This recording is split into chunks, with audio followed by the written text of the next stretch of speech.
storm to get into the cinema. It's the perfect spiritual entree, I feel. Yes. Absolutely, absolutely. Nature conspires with Fantasia. Nature is an unofficial sponsor of this year's festival. This is a truly beautiful film. You know, I'm a sucker for really heartfelt personal horror visions. But I shouldn't say horror in this case, but genre visions. And Mali Elfman has been part of festival spiritual DNA for many, many years. She's produced a whole bunch of shorts that we've played. She was a producer on Mike Flanagan's film Before I Wake, which has the premiere in the air here, and is especially significant in all kinds of ways we'll get to today. She's also a producer on Bitch. You guys saw that a couple of years ago? Yeah. So this is her directorial debut. It delivers on every promise of the inclinations that her producing work has illustrated. It is such a special film from such a special talent. Without further ado, please give it up for Mali Elfman.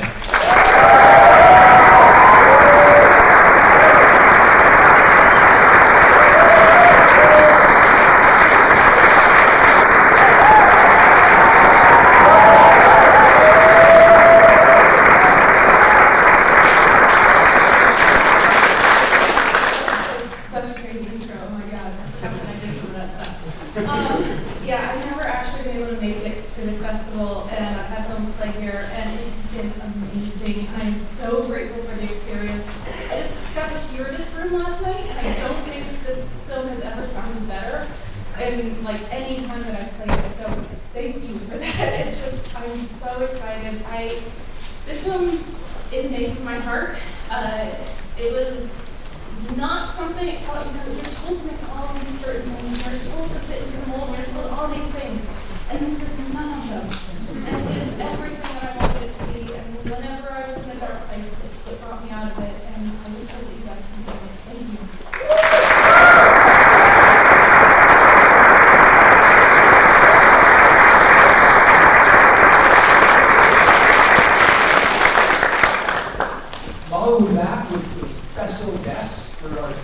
Definitely want to stick around. Before next visit, we have the world premiere of a brilliant short film from director Joel Taylor, who's not here with us unfortunately, but he still is. It's called Everything at Once, and it delivers that and more. Ooh, get ready. Full cinema. Thanks for coming out.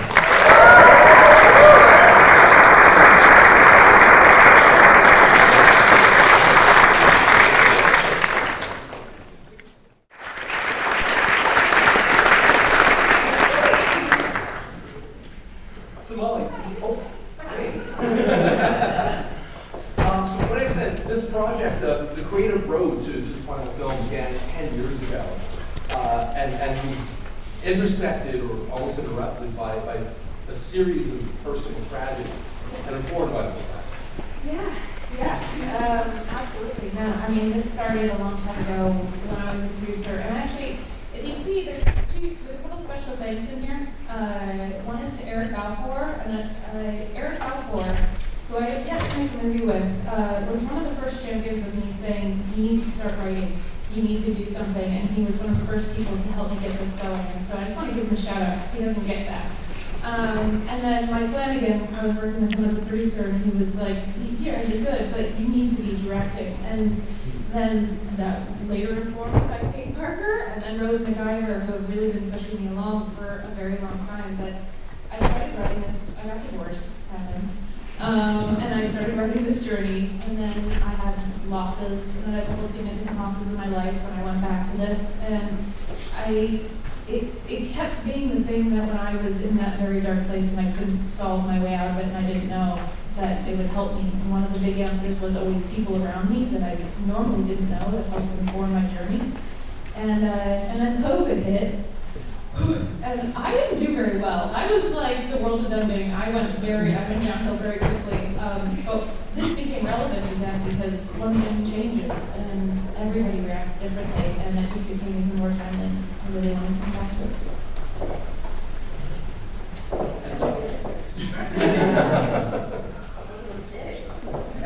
It's beautiful that you have the courage. First of all, it's an unbelievably assured film. In the ways it mixes all these elements that many filmmakers, I think, would consider to be a little bit scared to try to fuse together. That it could be a supernatural story and a little bit of a romantic comedy and an outsider road movie. And keep going. There's some dramatic. it's almost it's almost every genre exactly you can experience in film or literature. At the same time, it's not showy. It feels truly organic to a writer who's just working through all these feelings and experiences and observations. And I think the honesty of it is just breathtaking. It's so beautiful. You just grew up. Thank you. But I want to. Oh, sorry. Yes. I mean, again, I think I said at the beginning, you're always supposed to do something. Everybody always tells you, like, make a horror film, you have to do this, make this, you have to do that. And that's why I never thought this film would get made, because the truth of it is the characters. The truth of it is the heart of that, and it follows them. And life, for me, is sometimes funny, it's sometimes sad, it's sometimes tragic, it's everything. And that's what I wanted it to represent, was the feeling of what it actually felt like as a human being to experience these things. And that's, the truth of it was kind of in what it felt like. And to be, the only way to do that is to be emotionally vulnerable the entire time, and to be open and to listen. And to create that space, you have to have a team that allows you to do that.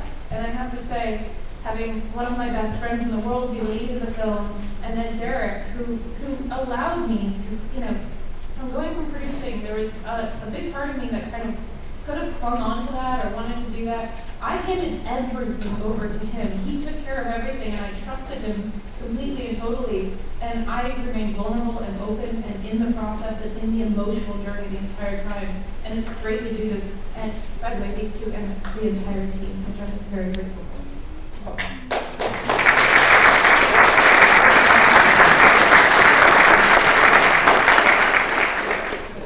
At what point did you begin to write the character of Rose specifically? Okay, I love you, Emily. You're so She is. I mean, when I finished writing this, Rose McIver, ironically enough, made me finish writing the script.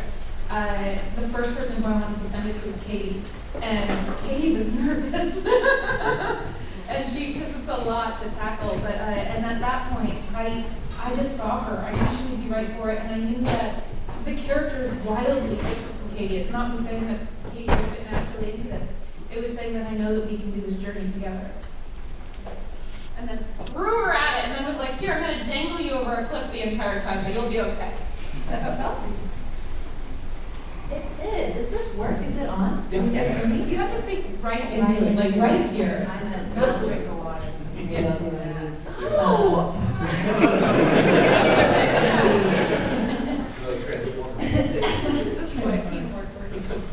I think what the character of Rose, I mean, initially, why I was so nervous about playing her was just the mental illness capacity, that she's really like at her limit, because I related to it. So it's really an exposure, and I think that like a lot of people, you know, get to that place, and I hadn't really seen a woman written the way Mali wrote Rose, with like she was just hard, and we're so used to seeing women, even when they're like the cool, like, hot goth chick, there's always like a caricature, and there was something so authentic about Rose and where she was at in her life, and I loved, like, what made me want to do it was that she makes the choice to heal. Yeah. And I think that's something we all need, especially now. Just like, you can be in the shit, it's okay, but hopefully you can have somebody like Teddy who's going to hold space for you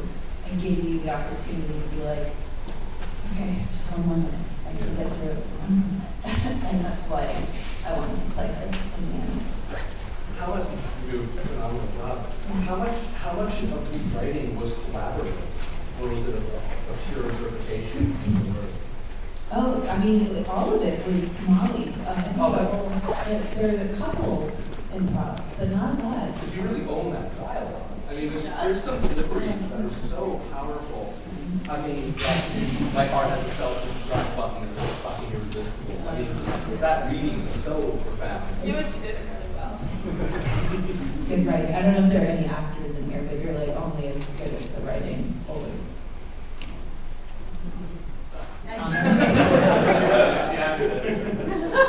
Agreed. Cheers. So let's go with some questions from the audience. What? Everyone's just paralyzed. talk about some emotions, guys. Right, can I say your hand on it? Yeah. That was absolutely beautiful. I don't want to die in this house, so thank you. My favorite scene in the entire film was when they showed up to Rose's sister's house and just the 0 fucks that Daddy gave to what inspired that? That's such a good question. The 0 fucks given or the scene itself? Both. Okay. Well, I mean, the scene itself is really, there are things that I have had in front of me in my life that I thought there was no way for me to get past, and I had built them up to such a state in which they were keeping me from actually living my life and experiencing life, and I think that there are these things that we do that with from time to time. So that's what that scene was, and then finally confronting it. And I don't know if you've noticed this, one of the things I love to do is set you up and then subvert an expectation. Here we go. Oh God, I have to say when the audience was laughing right before the John and the guy in the bar scene, I'm like, oh, I'm not to torture you all. I feel bad. Because I'm having such a good time. But I think for that one was really just, every single time that has actually come up in my life, it never goes the way that I want it to. I'm never the badass. I never get to say the line that I wish I could say, and it always goes a different way. And for me, in that moment, Rose really goes in there to finally confront and finally have that moment, and instead she realizes that actually it's about what she's going to go do next, and she has a moment where she, for the first time in the film, dreams of something that is a life. And so that was really important to have that. And then with Teddy, who's just totally like walks into that, he's just like, what the fuck? And I love that. And I talked to Rahul about that, and he was like, okay, so this is kind of shitty. This is kind of shitty. And he's like, but I really kind of love her. I'm like, yeah, you really kind of love her. And he's like, but I really don't like them. I was like, no, you really don't like them? He's like, cool. So we had that. But he was the one. So this was 2 of my favorite improvs in the film, or actually in those scenes. And one of them is when they walk in, and Nick goes, hey, I'm Nick, and he goes, okay. That's an improv. And the other one is in the middle of that monologue when she goes, you married that person. I didn't write that. That was like, it's fucking brilliant. But I think both of them at that point, we actually went on the road together. So we went from Kansas City, Oklahoma, Texas. By the time we got to that stage, they knew their characters so well that there was just natural little improv beats that were coming out that were all like gold, because they really knew their characters. They knew each other in this amazing dynamic kind of form. Thank you. Upstairs? Yes. I wanted to ask about the challenges of shooting a low-budget independent film that is also a road movie that you're shooting pretty much across country. You mean in 2021, January, in the pandemic? That was oddly, I'm grateful for it, maybe because that's like my perspective these days. I mean, it's incredibly hard. Everything's hard. There's a crew of 17 people that accomplished this movie, which is just a joke. For the road trip portion of it, we bubbled. The irony of it was after all the testing, after we get to Kansas City, and then we're on the road for a second, it was kind of right when everything was spiking and everything was kind of going insane. Our country was literally on fire. And so it was actually a really interesting time to have this bonding experience where we were doing bonfires at night, able to actually have, like, I don't know, coming out of 2020, we hadn't had a lot of social experiences. And so just being able to really be there for somebody and support one another was something that I think we all really needed. So it was a challenge. I got food poisoning. We were cold. But it was also really great. And I was so scared because if we would have gotten one positive COVID test, we did not really have the budget to come back. Like we would have just been fucked and out in Kansas City. And like we were like, and we had a plan. Derek has a plan. We can talk about the plan. But like we couldn't really do that. And so every single day when everybody tested negative and we got another day, I always thought that we wouldn't make it to the end of the shoot. So I was just like, I'm grateful for today. I'm grateful. And I actually didn't get nervous until the second to last day of the shoot where I was like, oh my God, we're gonna finish the movie. I was like, oh shit, this is great. Yeah, how'd you feel? It was hard. I mean, there were definitely things that we did on this production that I would not recommend doing on other productions. He's the dead guy on the road that I get.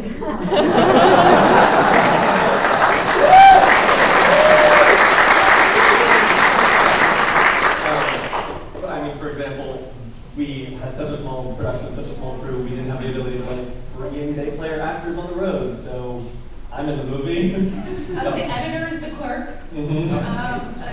Yeah, Sally, and he's also the ghost, by the way.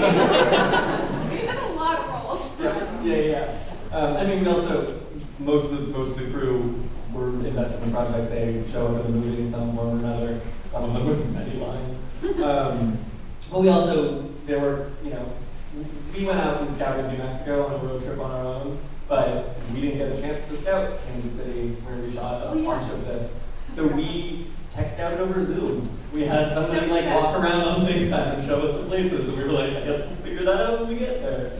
Which is not like a fun way to show up to your first 2 days of shooting a feature. No, but it does make you, so I love to plan. I love to know what's going to happen. And I was just like, well, I'm just going to abandon that. I had a shot list, I had a plan, titled my memoirs, I had a plan. And then I got there and I just had to listen to actually what their intentions were, focus on the actors and focus on the story. And now I love it. I gotta remember that. I'm gonna remember it, I promise. You guys understand? Also, distinction, the point you make, you were shooting during COVID in 2020, pre-vaccine, at a time when we knew less about how to deal with the virus and what the implications could be of getting sick with it. Yeah. So it's 2021, sorry, yeah. Yeah. So post-vaccine. No. Okay. Pre-vaccine, that was literally after we wrapped and everybody went and got their vaccine. Right. Okay. Yeah. Questions? Yes. Yeah, well, the ending was kind of cool. I thought the last time I saw this, personally, was at Auditorium, so was there kind of did you kind of got inspired by that scene so beautiful and now go to the euthanasia center? Ooh, no. No, but now I can kind of claim it. Yeah. But not really, no. Honestly, I always wanted to, so I have issues with death and moments of and so I really wanted to cross over to the other side. I mean, that was the big inspiration for me, and then wanting to have a moment in which you can actually see that. I didn't want this to be a film in which I feel like in an indie film like this you kind of expect, and then they go, and then she comes back, or then she goes, and I was like, no, I want to go to the other side, and then we can come back from there. But that is a great reference, and I'm sorry that I never had it on the list. It's funny, the finale reminded me a bit of The Rapture. Good! These are all really good ones. Obviously, this is its own thing by miles. Yeah, But very, very different. But I get the comparison. yeah. I do love that it's a film that's exploring suicide and the context for suicide becomes something different. Yeah. I mean, what is suicide when death has a different meaning? I think it's because I want to talk about all these things, but I also want to recontextualize it and how to be earnest about things like talking about suicide, but also not dwell in the darkness of it. And again, to give people hope who have never had those thoughts or had those feelings. Yeah. It's an works with optimistic film. Come through something. I know, I've talked to Katie about this because there are scenes where the scene where he tells her about him killing himself and then it kind of gets funny. And she's like, it's going to get funny? And I'm like, no, it's going to get funny, I promise. Are you sure? I was like, no. I think too, just because these questions about suicide always obviously come up with the film, but for me, I always saw it as continually throughout our lives, we're always dying and being reborn, whether we get out of relationships or I don't know, something horrific happens, somebody dies, or you lose your home, or you have a huge success. You're always kind of leveling up as a person on your journey on the earth, and death is something we know immediately when something is born, it's going to die. We know this, but we're so uncomfortable with it. And I like that the movie explores that, the whole death and rebirth process. But I think a lot of people are uncomfortable. And frankly, is the way it's handled in film is very comfortable. Yeah. Yeah, I did your job on it. I do love the concept of a comedic scene where the two protagonists are bonding over suicide attempts. Yeah. So So wonderful. yeah. How did Karen Gillan get involved? Karen is actually one of our mutual friends that we've had for a long time. I produced 2 shorts in her feature, The Party's Just Beginning. We met her on We Oculus. both met her on Oculus. I was prepping a film for Mike that we ended up not shooting before I went to set, but I was in Alabama. I'm an extra at the start of that know this because I was out there and they needed extras. And then Katie Parker was in it. I haven't seen it. It was cut. You can see it on YouTube. But we both met Karen and she was just a delight, and then we kind of all formed our own friendships with her over the years. She did a great Elizabeth Holmes impersonation. It was supposed to be Elizabeth Holmes meets Fauci was her goal. Yeah. Very well. Yeah. You know, I want to ask you a poll. Want to add up? Excellent movie wrote, very interesting. And how you play, how you live your role. Your part is very, very tense. Lot of emotion, lot of energy. But I felt you enjoy your part. How it was during this song. Yeah. Thank you. You can have the right. Thank you. I had known Rahul through Rose McIver, who plays my sister. They were on a show called I Zombie together. So Rose and I are we're friends with Rose as well. So I had met Rahul as a friend, just through mutual friends, and I loved working with him. He feels like a brother to me, so it was weird to have to be intimate, yeah, I guess. But I don't think we were expecting to have as much chemistry as we ended up having. But he's so easy to act with. He's very funny and a great improviser and unafraid. He's a very unafraid actor. Yeah. Thank you. I want to ask you about your approach to soundtrack scoring. I mean, of course, you have a very famous composer genius father, daughter of Danny, for those who don't know. He's very niche. But do you want to talk about your approach to using music? I'm going to take this one. I like this better. Okay. I love music. I intentionally have never played anything in my life and never will. I have respect for the guy, but he's done it pretty well. I don't need to follow in those footsteps. But I have been around music, and what's been very nice is I'm told I speak composer, and I think it's just because I've been around it for so long. So my dad wrote a couple of little pieces in here that are very small, and it was right when I was starting. And the thing is, I worked with him a couple of times, and he really, I think I wanted to go in a more weird and different direction, and he really was like, your strength is your earnest nature in this film, and you need to rely on that, and you need to be okay with that. And so he wrote the scene where Teddy kind of says the story about his dad and she puts him to sleep. He wrote that piece, which is called Tender Moment. I love it.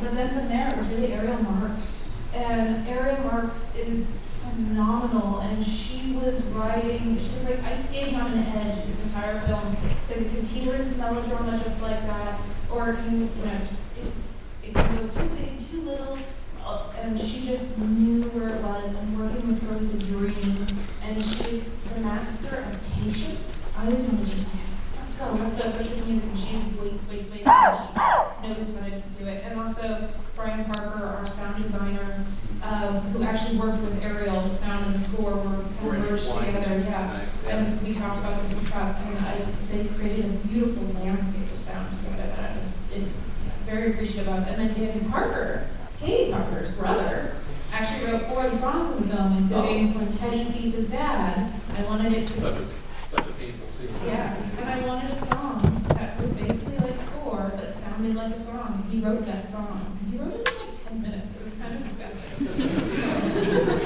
He's really good. Yeah, he wrote that, and I just loved it. It was perfect. Thank you. We have time for one last question. Upstairs. What? Okay, Over there. Steve, shout it out. Oh, go for it. Bella, yell it out. Yeah? So my question is that you said you had a plan in the beginning and it had to go out of the window. By the time you got to the shoot, like what changed maybe more on the visual aspect of things, of your storyboard or your shot list? I love the idea of there being storyboards.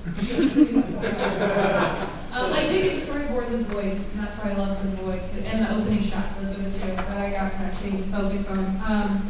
It was really just, we got to locations for the first time. We didn't get to tech, we didn't know where things were, and so I had a vision of, we're gonna shoot it here, and it's like, nope, you're over here. And I was like, okay, where's the sun? We gotta, and so it was really, it made me much less reliant on certain things that I think that I need when I'm prepping a film, and much more reliant on listening to the scene and the intention and what it needed. And really, honestly, listening to my actors, Katie Parker and Rahul Goli are just so good, and they were bringing so much. And I remember one day, the car was broken, I had food poisoning, and I looked at Derek and I'm like, you solved that. And I took the actors, and we just rehearsed, and and then as soon as the car was, of course, he fixed the car, because Derek always, I had no idea what happened. And then we were ready, but it was to stick with the emotions. But things changed, but nothing. I mean, also, you just kind of have to go with it. You have to lean into your surroundings, lean into light, lean into that type of stuff, and let go of things that don't work. Like, play. We did play. We did take that camera. I mean, we shot literally out the window the whole way, so all of that stuff. At one point, it's actually, nobody has ever caught this. Katie is driving us back from New Mexico. I am in the front seat in Rahul's clothing, and we're filming in the back, and nobody has ever caught that shot. So if you get to see the film again, try to find me. Cool. Thank you so much.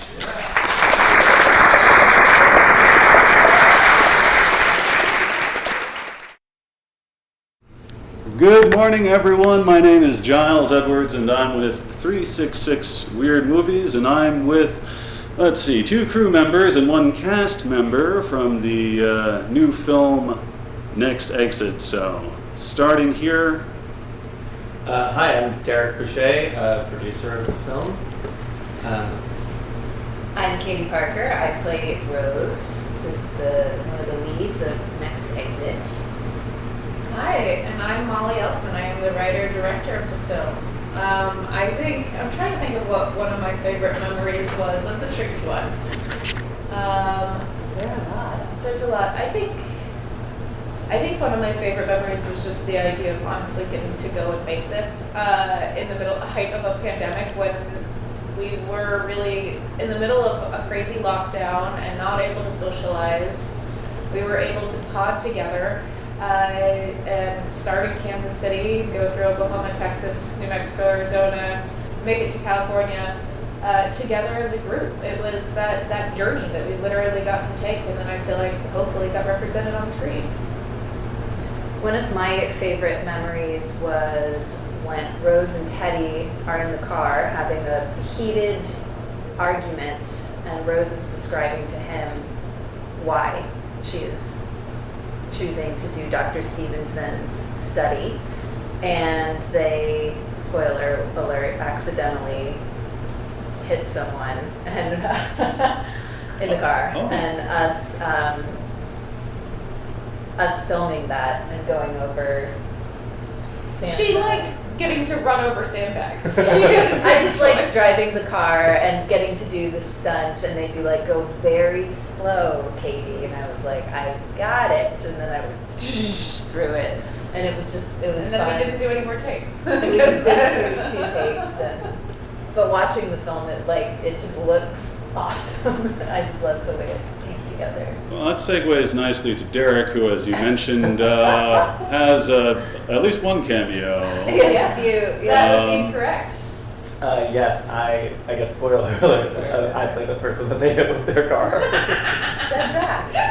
I played Dead Jack. That was my favorite dance. That was fun. It was Did you run over your producer? I mean, it was indie filmmaking at its best. Yes, it was fantastic. We were in a pod, so we couldn't bring in other people. It was the closest. I mean, it wasn't really a stunt in any way. It was more of the shots were all separate.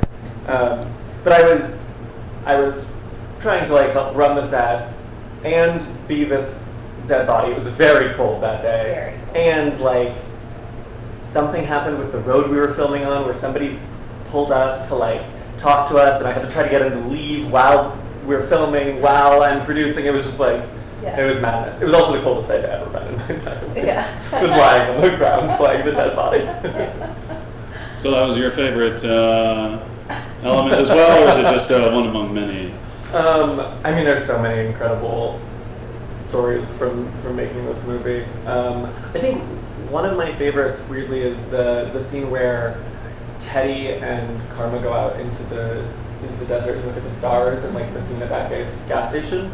Just because the way we filmed it I think over 2 nights, and we had about 10 minutes each day because we had to film it while the sun was setting to get so it was just like this insane machine of like, the crew wasn't that big, but like we would show up and everybody just had to be on their game. We had to get everything the way we could, but also like we showed up and there were like 40-mile-an-hour winds, which made it very hard to like pull off the beautiful 10-minute choreographed plan that we had, but we still all made it work. I don't know, it's just... That was the one day I remember. I can't believe that's your favorite day, because I remember you walking up to me and you're like, do we call it? Do we not do it? And I said, the wind is going to stop. I had Diva, who is a witch. I just had her make a little prayer. Her and Daria handled it. Give it 5 minutes. And sure enough, it just like came down. And I was like, see, told you. Hey, action, here we go. Yeah, it was the one time that I thought we were going to have to like pull the plug and not shoot.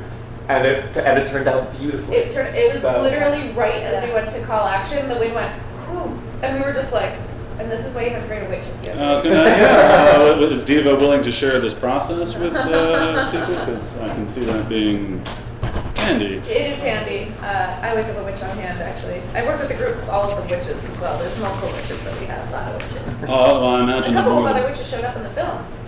Eric. Oh, yeah. Aaron. Yep. I have witches all over. Yeah. I just hide my witches. I mean, the movie is full of all our friends. It's good to have one in your pocket at any given time, so get that sorted out. Yeah. I guess while we're talking supernatural, I'll actually talk about what this movie is very briefly. Well, I'd hardly say normal, and I'm not saying they're weird per se. It's just in the classic definition of supernatural, that is their specialty, I would have thought, in some cases. But the most natural thing that you could be. See, yeah, I got a liberal arts education at Vassar. We didn't cover that, so I apologize for my ignorance there. But speaking of ignorance, let me elucidate what's actually going on with this movie. It is something of a buddy road comedy setup regarding a very serious issue. Proof has come forward that there is life after death, and people are pursuing that avenue of interest in various ways to ambiguous end there, to, I guess, make an awkward pun.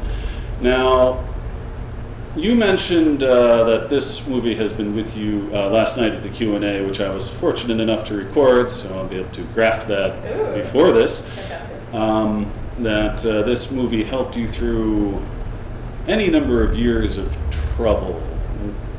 Now, the original premise, did it start as an idea about, shall we say, a scientific advancement, or did that come later in your creative process? Well, I guess what I also didn't get to talk about is that for me, I grew up in a very notoriously haunted house, and ghosts have always been something that for me are just part of my reality.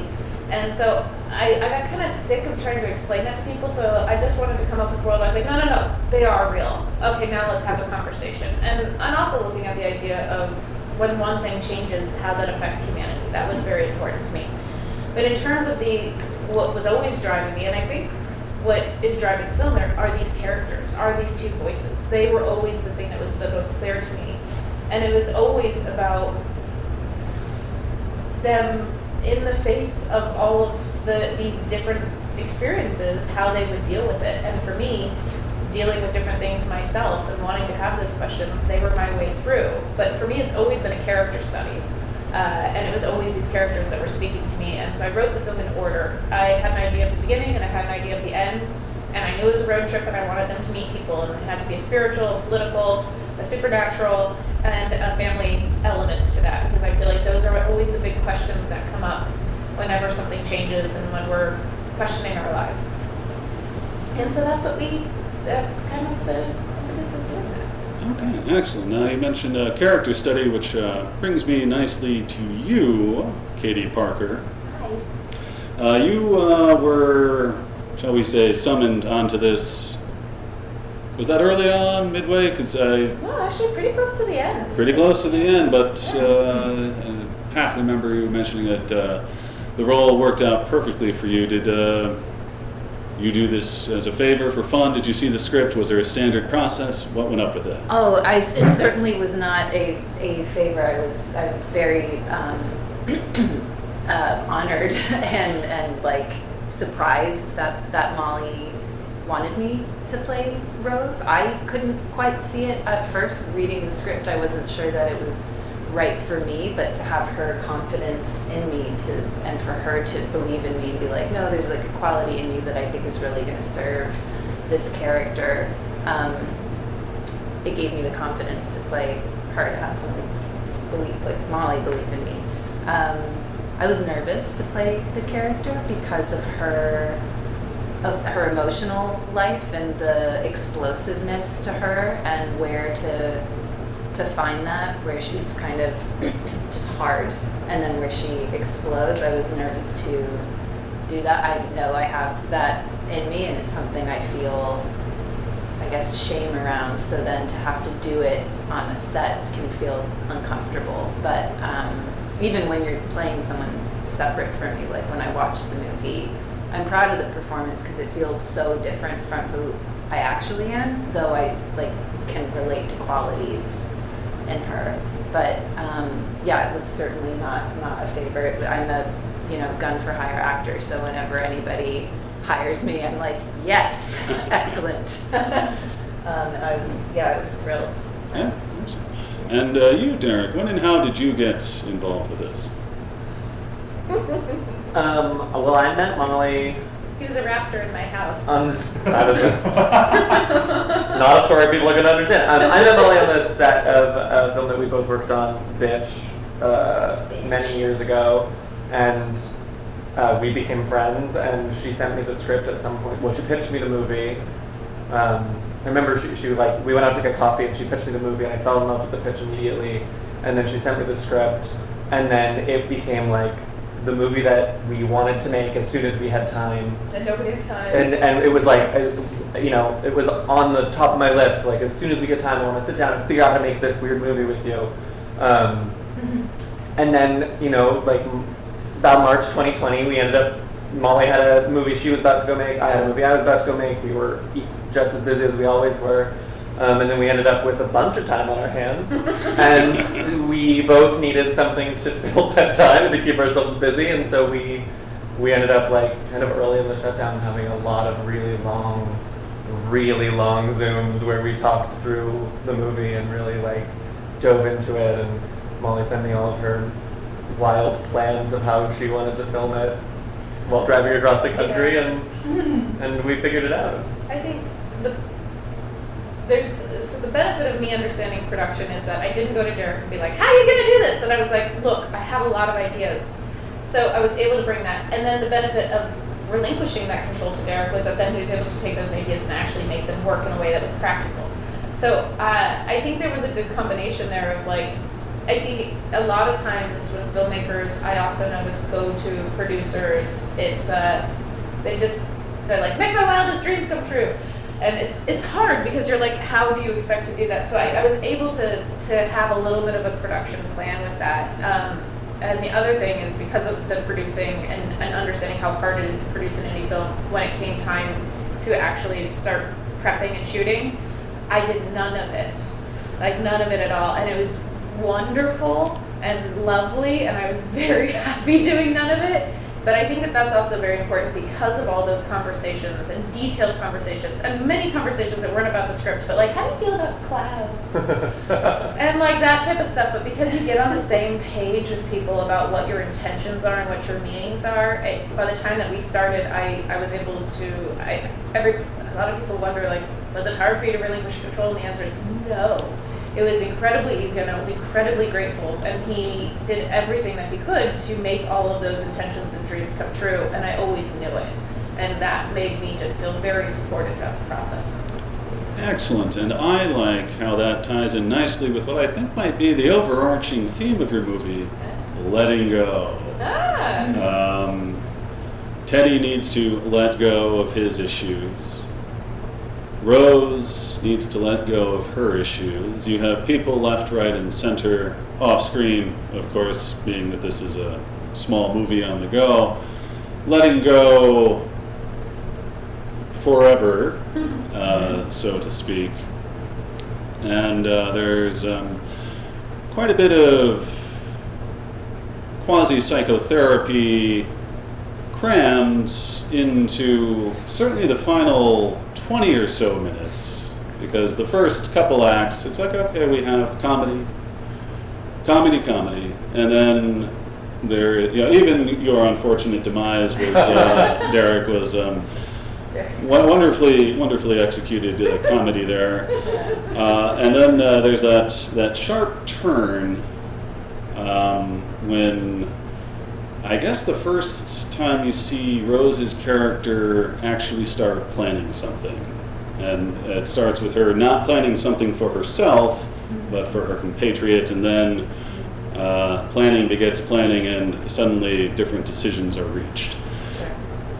And obviously that freedom to make decisions, I feel, can only come if one is letting go of certain things that are holding one back. So whether on purpose or not, this experience of yours as director, not producer, I think translated very thoroughly into the narrative you presented there. So that, I think, is a nice touch.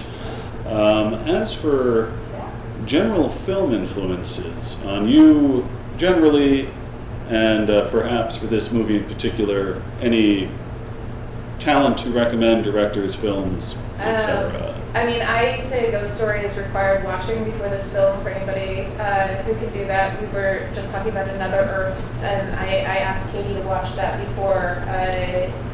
before this film.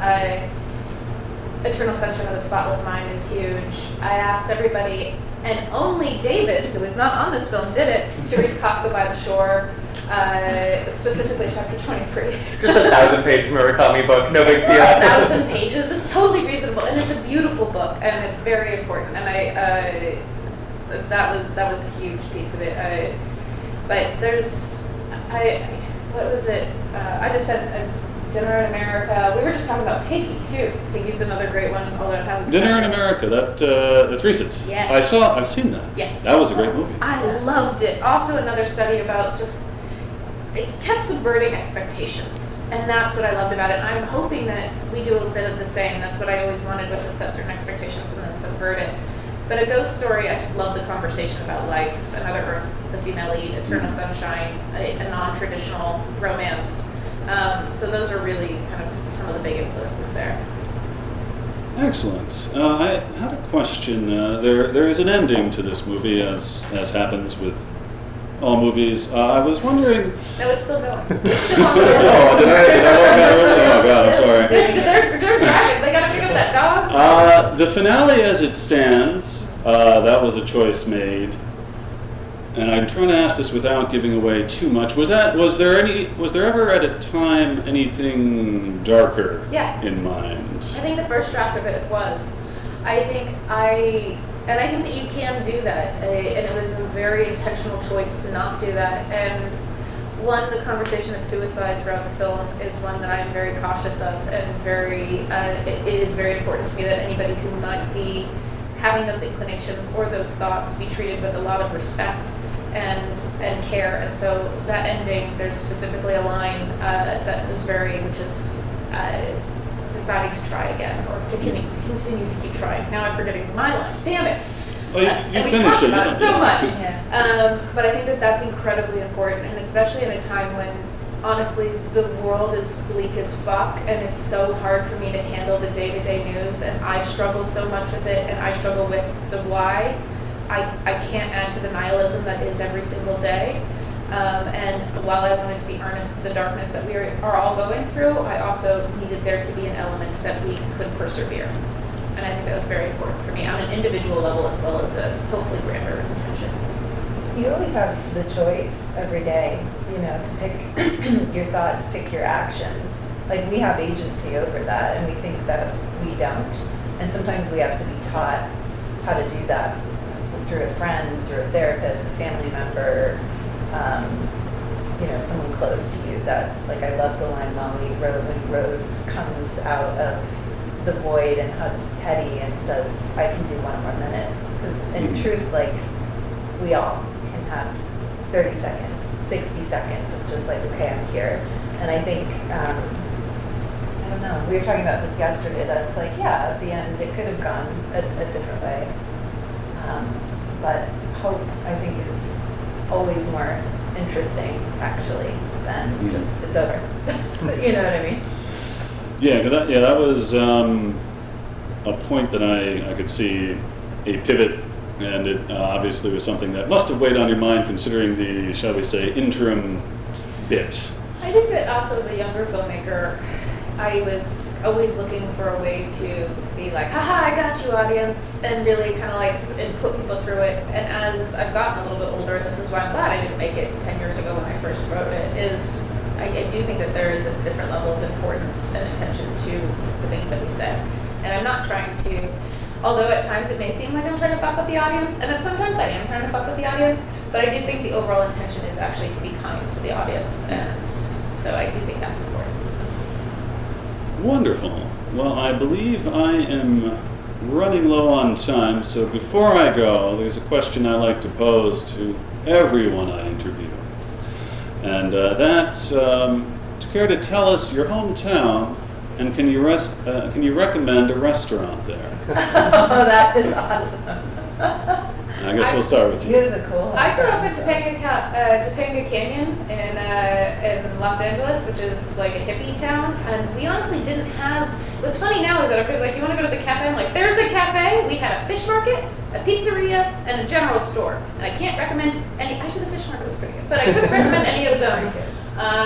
Like, especially when you're a kid, you don't want to go to the fish market. Like, it's not exactly like the most exciting thing. I will say that at the general store, there's a mini carrot cake that you can get that was always by the register that I would always try to steal, and it's very good. Is that this general store a going concern? Is it still there? I haven't been back for about 20 years, but if it is, I really recommend it.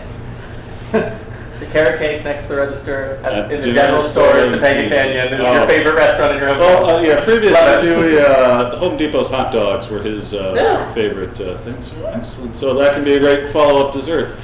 I love this question. So I'm from Herndon, Virginia, which is a part of the northern part of Virginia. I grew up in Fox Mill Estates. I think there's a place called the Glory Days Grill that I used to walk. The Glory Days? Glory Days Grill, I know. In Virginia. Glory Days Grill, baby. Yeah, I haven't lived there since. Recontextualizing something from your childhood. Oh, wait, what did that mean? That's what it's called. It's still there. I haven't lived there since I was 18, but my folks are still there and still go to the Glory Days Grill. Also Papa John's. Oh, the old Dominion states. Yeah. I'm from the suburbs of Chicago, and so I feel like if you're in the suburbs of Chicago, you have to go to Portillo's and get. I think the hot dogs are slightly better than Home Depot parking lot hot dogs. But Home Depot. yeah, Portillo's.